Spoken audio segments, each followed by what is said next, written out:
этого мы будем... Я так, куда мне бежать?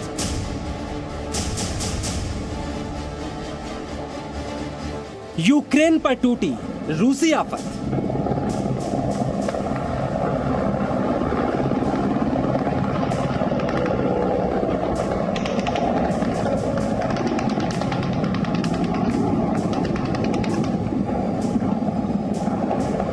Та ігнорування. Ух ти ж, йолки-палки! Шановні громадяни України, сьогодні вранці президент Путін оголосив проведення спеціальної військової операції на Донбасі. पहले हथियार दिखाए, फिर यूक्रेन पर चलाए भी।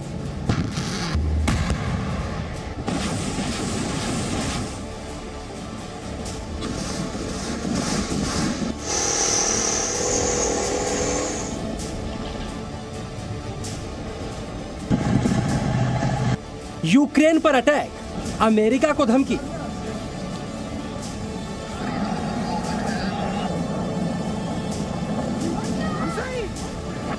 Last night in Kabul,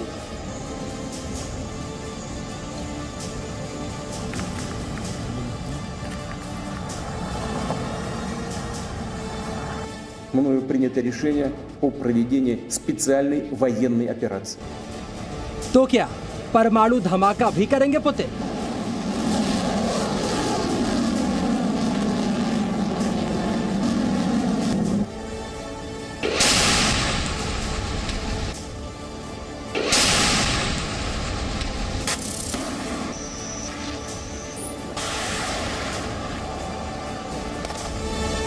बीच में आओगे, मिट जाओगे। नमस्कार, मैं हूं आपके साथ में मानसा मलिक। यूक्रेन पर रूस ने भयानक हमला किया है। ताजा अपडेट के मुताबिक रूस ने यूक्रेन के 70 से ज्यादा सैनिक अड्डों को तबाह कर दिया है, जिसमें 11 एयरफील्ड शामिल है। वहीं यूक्रेन के पलटवार से रूस को भी थोड़ा नुकसान हुआ है। अब रूस की सेना यूक्रेन की राजधानी कीव में भी घुस गई है। रूस ने यूक्रेन में तबाही मचा दी है। वहीं यूक्रेन से एकजुटता जाहिर करने वाले अमेरिका और नेटो सिर्फ रूस की निंदा कर रहे हैं।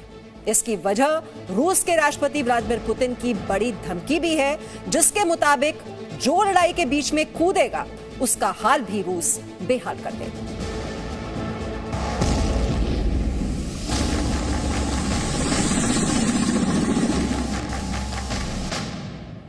Вже штук 20 пролетіло. Та не літає, падає. Блядь!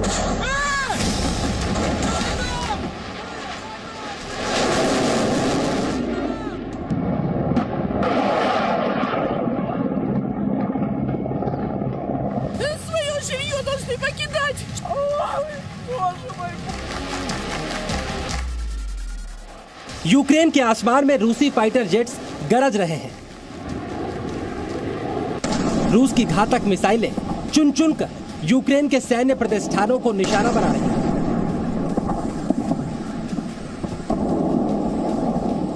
यूक्रेन पर रूस ने चारों तरफ से पूरी ताकत के साथ धावा बोल दिया है। Это пиздец, прямо возле нас, блядь! सायरन की आवाजें डरा रही हैं। धमाकों के बाद नजर आ रही आग और काला धुआं संकेत दे रहा है यूक्रेन में किस तरह का अंधेरा छाने वाला है। चीख पुकार, अफरा तफरी, डर, दहशत, भय, आतंक इस वक्त यूक्रेन का मुकद्दर बन चुका है। रूसी हमले में मरने वालों की संख्या लगातार बढ़ती जा रही है। यूक्रेन के बड़े शहरों में भगदड़ है और लोगों के दिल में अनिश्चितता कि आगे क्या होगा। दुनिया को जिस बात का डर था, रूस के हमले के ऐलान के साथ वो डर हकीकत बनकर सामने आ चुका है। महाशक्तिशाली रूस ने यूक्रेन पर हमला बोल दिया। महाशक्तिशाली रूस ने यूक्रेन पर हमला बोल दिया तो यूक्रेन की तरफ से भी रूस के फाइटर जेटों और हेलीकॉप्टर्स को गिराने का दावा किया गया। रूस के सैनिकों को बंदी बनाने की तस्वीरें जारी की गईं, लेकिन रूस ने तो यूक्रेन की पूरी एयर पावर को ही खत्म करने की बात कर दी। वैसे रूस की आक्रामकता और तैयारी को देखकर लग रहा है यूक्रेन बहुत देर तक रूस के सामने टिक नहीं पाएगा। इधर नाटो में शामिल होने के सपने देख रहे हैं। अमेरिका और ब्रिटेन जैसे देशों के दम पर रूस से आंखें मिला रहे यूक्रेन के राष्ट्रपति वोलोदिमीर जेलेंस्की घबराए हुए दुनिया से मदद मांग रहे हैं। Шановні громадяни України, сьогодні вранці президент Путін оголосив проведення спеціальної військової операції на Донбасі. Росія здійснила удари по нашій військовій інфраструктурі та по нашим прикордонним загонам. В багатьох містах України було чутно вибухи. Ми вводимо воєнний стан на всій території нашої держави. Хвилину тому я провів розмову з президентом Байденом. जेलेंस्की ने कहा, हम यूक्रेन को बचाएंगे, लेकिन सवाल है कैसे बचाएंगे, क्योंकि जिन्होंने जेलेंस्की के साथ एकजुटता का वादा किया था, जिन्होंने रूस के खिलाफ हर मदद देने का ऐलान किया था, वो तो यूक्रेन की धरती पर रूस के खिलाफ कदम रखने को तैयार ही नहीं है। और जो इस बारे में सोच भी रहे होंगे, उनके कदम भी पुतिन की इस धमकी ने रोक दिए होंगे। यूक्रेन का हाल दुनिया देख रही है और पुतिन ने ऐलान कर दिया है, जो बीच में आया उसका हाल भी बेहाल कर दिया। Ёлки-палки. То современная Россия даже после развала СССР и утраты значительной части его потенциала является сегодня одной из самых мощных ядерных держав мира.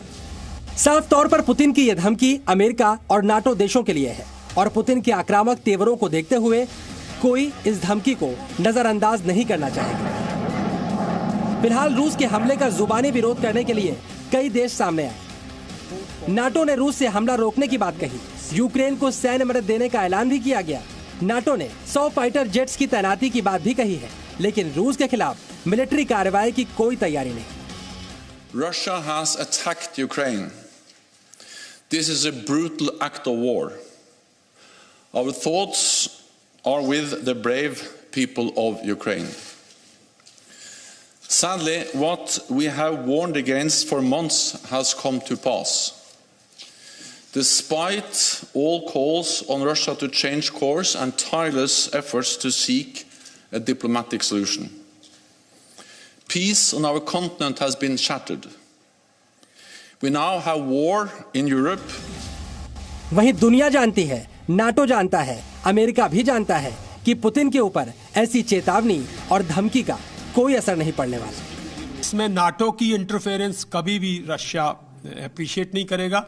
और अगर इस टाइम पर पुतिन भी समझते हैं और सब समझते हैं, प्रेसिडेंट पुतिन बिल्कुल क्लियर है और नाटो को भी पता है कि अगर इस टाइम जब आपने फोर्सेस टाइम से मोबिलाइज नहीं की, रिसोर्सेज को मोबिलाइज नहीं किया, तो अब आपका इंडल्ज होना एक खतरे से खाली नहीं है। आप हाफ बेक्ड इंडल्जेंस नहीं कर सकते, और वो भी यूक्रेन में। अब सवाल उठता है, आखिरकार नाटो और अमेरिका के अंदर रूस के इस डर की वजह क्या है? इस डर की सबसे बड़ी वजह है खुद राष्ट्रपति पुतिन, जिन्होंने अब तक जो कहा वो किया। रूस ने युद्धाभ्यास में जो हथियार दिखाए थे, उन्हें एक बार फिर ध्यान से देखिए। बेलारूस में युद्धाभ्यास करने वाले सुखोई 35 ही यूक्रेन पर बम बरसा रहे हैं। रूस की वो घातक मिसाइलें जिन्हें रूस ने युद्धाभ्यास में शामिल किया था, वो फिलहाल यूक्रेन के सैनिकों और प्रतिष्ठानों को खाक कर रही हैं। जो टैंक युद्धाभ्यास में आग उगल रहे थे, वो अब यूक्रेन के अंदर दाखिल हो चुके हैं। लेकिन डर इससे भी बड़ा है। पुतिन ने युद्धाभ्यास की इस कड़ी में परमाणु युद्धाभ्यास भी किया था, और परमाणु ताकत वाली रूस की हाइपरसोनिक किंजल मिसाइलों की ताकत और रेंज भी यूरोपीय देशों को मालूम है।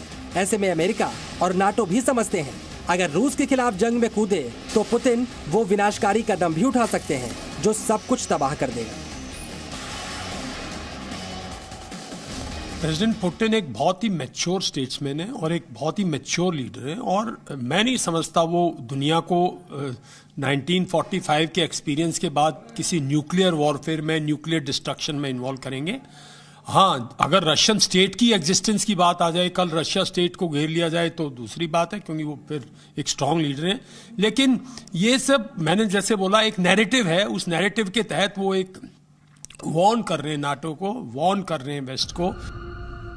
फिलहाल रूस का शिकंजा यूक्रेन पर कस रहा है।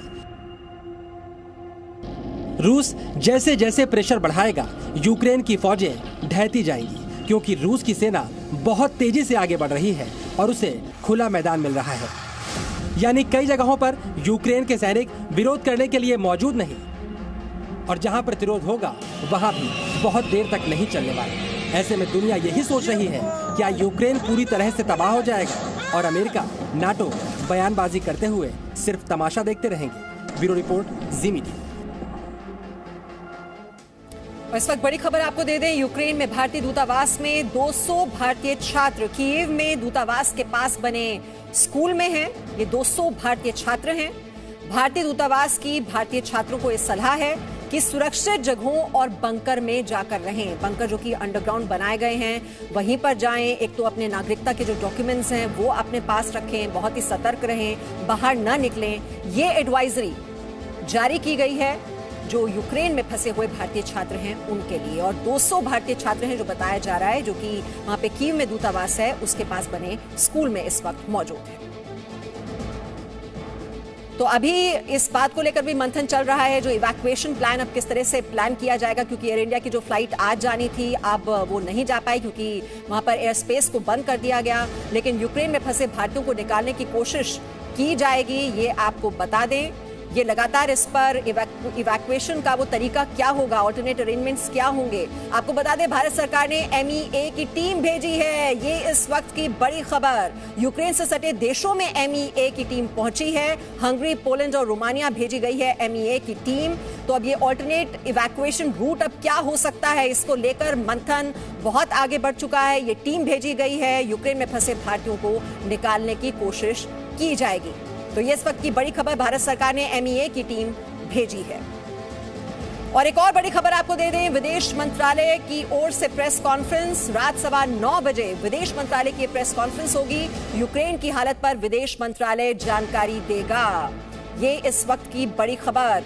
रात 9:15 बजे विदेश मंत्रालय की प्रेस कॉन्फ्रेंस। अब आगे का रुख क्या रहने वाला है, जो भारतीय वहां पर फंसे हुए हैं उन्हें कैसे लाया जाएगा, हो सकता है कि इस प्रेस कॉन्फ्रेंस में उसको लेकर जानकारी दी जाए। और जो रूस और यूक्रेन के बीच जिस तरह के हालात बने हुए हैं, सैन्य कार्रवाई दोनों ओर से जारी है, उसमें भारत का स्टैंड क्या रहने वाला है, क्या पक्ष रहेगा, वो भी बहुत ही महत्वपूर्ण हो जाता है। तो ये 9:15 बजे जो प्रेस कॉन्फ्रेंस होगी विदेश मंत्रालय की ओर से, इस पर हमारी नजर रहेगी। अपडेट हम आप तक जरूर। Presenting B News app available on Google Play and App Store. Download it now.